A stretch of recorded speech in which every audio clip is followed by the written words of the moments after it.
And then something different. Babies and really young kids. I know there's a kit on the website. There's also a video that somebody was asking you questions. You went through everything, explained things, which is amazing.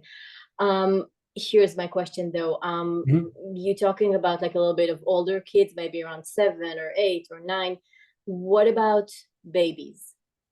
How do you feel about like diffusing around Yeah, babies, yeah. kids? I mean, I've treated like a child that had, I mean, I think it was less than a week old. And, I put a drop of water, it was time linalool is what I used.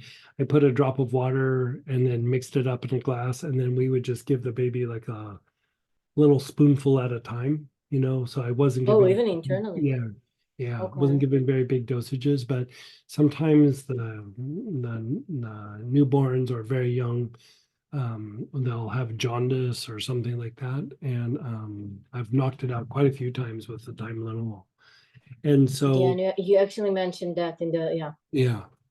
Uh, And like a lot of times, if you're just dealing with like a fussy baby or a baby that's, having a hard time sleeping or, I usually rotate between either lavender or Roman chamomile.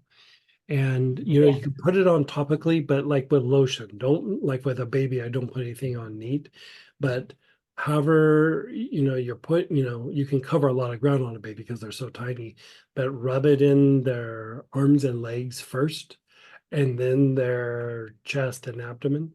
And the reason being that, especially with babies, that if you go right to their stomach, or chest and stomach, they'll tighten up a lot, and then it will actually make them a little bit more agitated. So you relax the arms and legs and then put it on there. But like lavender is like giving a Valium to a little baby. Like it just is Yeah, super, so I super soothing. and so I actually want to check if I'm because I did for my sister. I actually prepared for her like here's a roller with Right, jojoba, with right, with right, lavender. right. Put that even like back heart, bottom of Yeah, the feet. sure. Yeah, yeah. Okay, but I wanted to double check because I actually didn't know that I can't use eucalyptus. Yeah, So I mean that the it's the not the thing, best to diffuse or yeah, like for a baby, myrtle works much better. It's just right. the I told them the to get that. the eucalyptus, like in a diffuser, is probably fine, but like on the chest, Um, like even for an adult, like if you put yeah, and that's eucalyptus, mostly what we're talking about here is globulus, like not the polybroch or the radiata, but globulus. And like if you put the globulus on the chest, which eucalyptus globulus is like what everybody calls just regular eucalyptus, like it's just mm-hmm. when you start getting into the different ones, they'll call it eucalyptus radiata or eucalyptus whatever. But if somebody Yeah. wants eucalyptus, it's globulus, right? And so Okay. even for an adult, like if you put like 4 or 5 drops on the chest, it actually is so strong that it actually will throw the breath off a little bit. Like it can be like too strong. And so a lot of times with an adult, you would either put it down lower or you put it on the upper back.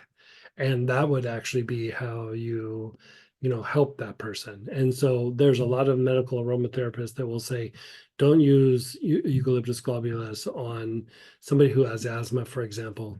And part of it is because it's so stimulating that you actually can use it to treat asthma, but you have to like use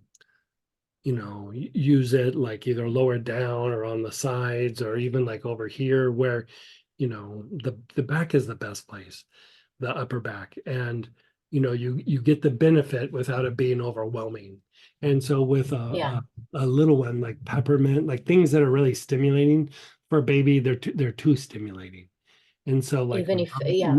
yeah, myrtle, like either a regular myrtle or green myrtle, or a lot Mm-hmm. of times I And use then green and the myrtle bottom of just the because feet it's. is Mhm. What's that? and the bottom of the feet is okay to put Oh yeah. either Yeah, or yeah, you yeah. still you would put still myrtle and not like you would put myrtle and not eucalyptus even for the bottom I, of I the would feet. probably stick with myrtle. Yeah, Yeah, okay, that's myrtle or what green I myrtle. Yeah, yeah. It's and myrtle's actually quite good for respiratory stuff. But for a little kid especially, it's good.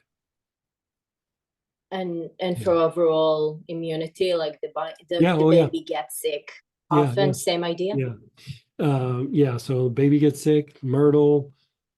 Green myrtle has a little bit more of an anti-inflammatory effect. Thyme linalool would boost the immune system. Roman chamomile, also, Melissa, if that's been integrated in some way. Even lavender can help a child get over colds and flus and things. You know, Oh, good. the thing with a child is they don't have to have the kind of dosage, and they don't need, you can treat a lot of things in a child with probably like 10 oils. Like it's really, they're a lot simpler to treat, but Yeah. as they get older, even 5, 6, it starts to get a little bit more complicated, but by the time they reach 7 or 8, you start treating them more like a little adult, so you drop the dosage, Hmm. but you can kind of go for it. Now, the exception would be if their body is bigger, like, if they're Yeah. taller, or, they're growing really fast, then you can start treating them like an adult, even a little bit younger. Hmm. Okay. Thank Yeah. you. And